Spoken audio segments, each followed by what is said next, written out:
Hi Bob. Today I'm going to talk about the traits available to choose when you're making a character in Star Trek Online. Well, actually, this is going to be a bit less boring than I had expected. Cryptic, the developers of the game, in their infinite wisdom, have made it pretty easy to understand which trait does what. So instead of me reading out and explaining every trait, I'm just going to talk a little about trait combinations that I think are pretty cool. First, I'd like to point out I'm going to be using the alien option down here. You get to pick 4 traits and design the species appearance from the ground up. It's essentially a freeform character. The other species are restricted in their designs and traits, some specifically requiring you from having anywhere from 1 to, I think, 3 traits, but I could be wrong. Anyone? 3 traits? Anyone? Well, 1 or 2 traits. And allowing you to choose the others, up to 4.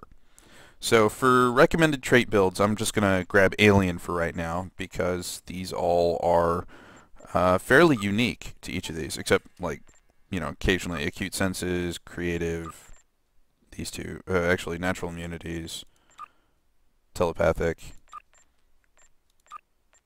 natural immunities, efficient captain, acute senses, sturdy, physical strength. Those are the ones that are available to everybody. But we're going to choose Alien. We're going to start with the Engineer. As you can see, I got the yellow shoulders there. Now, this is the recommended stuff. Also, if you hear any dogs in the background, they're playing just a few feet away from me. I'm going to make a delineation. I'm going to do a pure space build. I'm going to do a pure ground build, just to display what I think is cool if you want to do either one. Once you've chosen these, though, you can't change them. So it depends on which part of the game you like most, and I recommend you tailor your character towards which part you enjoy most. Mine is obviously not, but that's because I was reading something when... Yeah, whatever. Anyways, so that's what they recommend, but here's what I recommend for space combat. I'm going to turn these off so I can actually make any decisions. What they really need is a clear button. I like the combinations of Efficient Captain, which gives a plus 15 to Starship Warp Core efficiency. Elusive, which gives you a plus 10% to defense. Techie, which gives you plus 10 to your Starship hull repair skill, and Warp Theorist, which gives plus 10 to Starship Warp Core potential and plus 10 to Starship Electroplasma systems. This allows you to get hit a bit less often with the defense bonus. Your hull heal a little more here with Techie. You have a little bit more discretionary power through Efficient Captain and Warp Theorist, and it flows slightly better through Warp Theorist. The difference here is Warp Core efficiency. The lower a power setting is, the more of a bonus they'll get from Warp Core efficiency. All right. So if you have a power setting at 75 and up, it will not get a bonus from Warp Core efficiency. It has to be lower than 75. So most people run like all weapons or what have you, but that's neither here nor there. Warp Core potential increases your overall power available, regardless of their settings. And Electroplasma Systems helps with it going up and down. So, on the ground, though, let's clear these out. Apparently, you can double-click on these. I like creative. Let's see here. Mental discipline. Peak health and resilient. Now, the point of these is creative specifically enhances your kit abilities. So all the damage dealing that your kit does, all the healing that your kit does an extra 5%. Since engineers have access to fabrications, like being able to summon a phaser turret or a medical generator, this is pretty handy. Also, they can summon minefields, transphasic bombs, things like that. So, I mean, all around, creative is a great trait to have on the ground.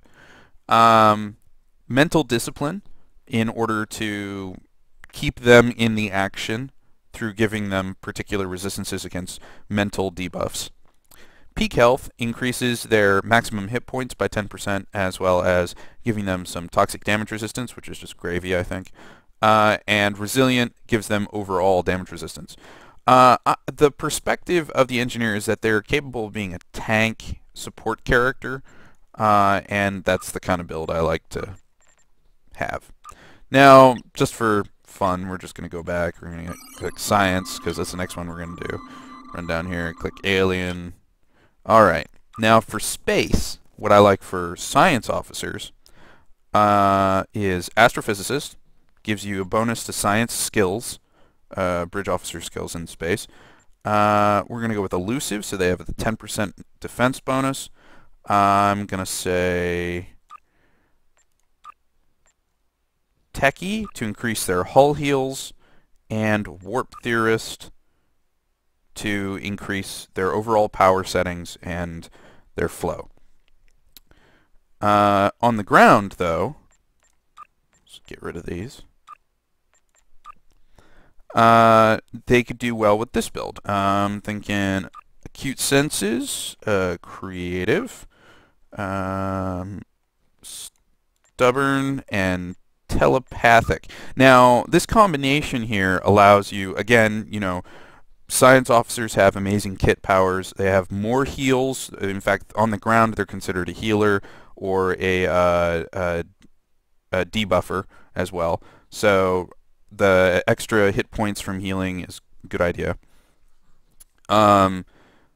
Acute senses gives them a bonus to detecting units in stealth, as well as allowing them to do extra damage to people who have been exposed or weakened that way. Stubborn allows them to keep moving if there are holds, stuns, those kind of debuffs out there. And telepathic increases their perception even further and gives them a higher chance to expose enemies with their attacks. So overall, this is pretty good for ground combat. Now, we're going to go back here. We're going to hit the tactical officer. There's really no reason for me to do this. I could just show them off, but I like doing that.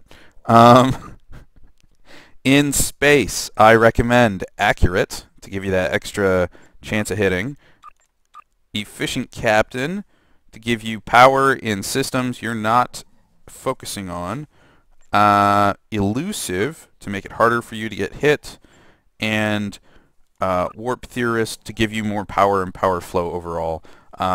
There's only really 6 space traits, so really just choosing a combination of them is the way to go. And for the ground, now there are a lot of options here for a soldier on the ground, but overall I like this combination here: aggressive, covert, lucky, and soldier. Now what this does is aggressive increases all of your damage output by 5%. It also increases the amount of threat you generate by 5%. So you're going to be pulling enemies away from your friends, and that's the point of it. Covert allows you to have a higher amount of stealth. Tactical officers are the only characters in the game who have, well,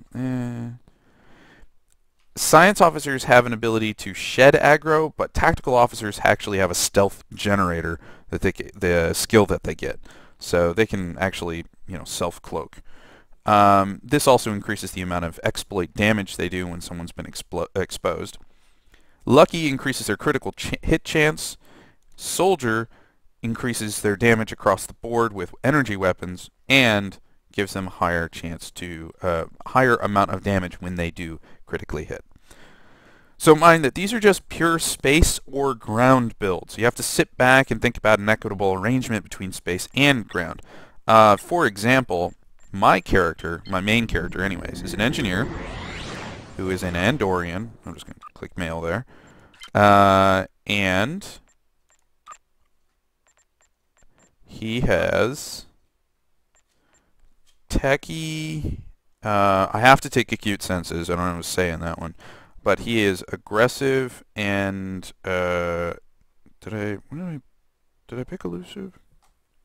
Yeah, I picked elusive.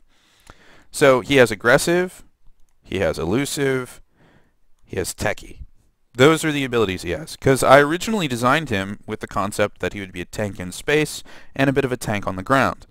Yeah, it's a bit hit or miss, but I mean, I haven't suffered unduly because of any of it. The extra 10% defense is great. The extra amount of hull repair is great in space because I have a preference for ships with lots of hit points. Um, Acute senses, I've never had an issue, relating to these ground traits. So, I mean, it's worked out for me.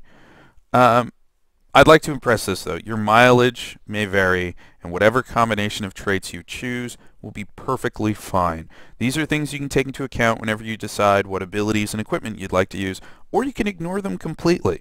A majority of these traits are passive, meaning you don't have to do anything to benefit from them. And in fact, when you choose Alien, there's only one active ability one, and that's telekinesis here. And it gives you the ability to do a knockback once a minute for a little bit of damage. I think the Liberated Borg Human, if you have access to that, has access to the Neural Blast, which is another ability. I think the Cations have a Pounce, which I don't have access to the Cations. There are a few active abilities that you get through these things, so I wouldn't worry too much about it. Honestly, I recommend you just sit back with a drink and read through the traits that are available to you and come up with a build that suits you best. If you screw up, it's not that big a deal, and it's never really a problem. So yeah, good luck, Bob.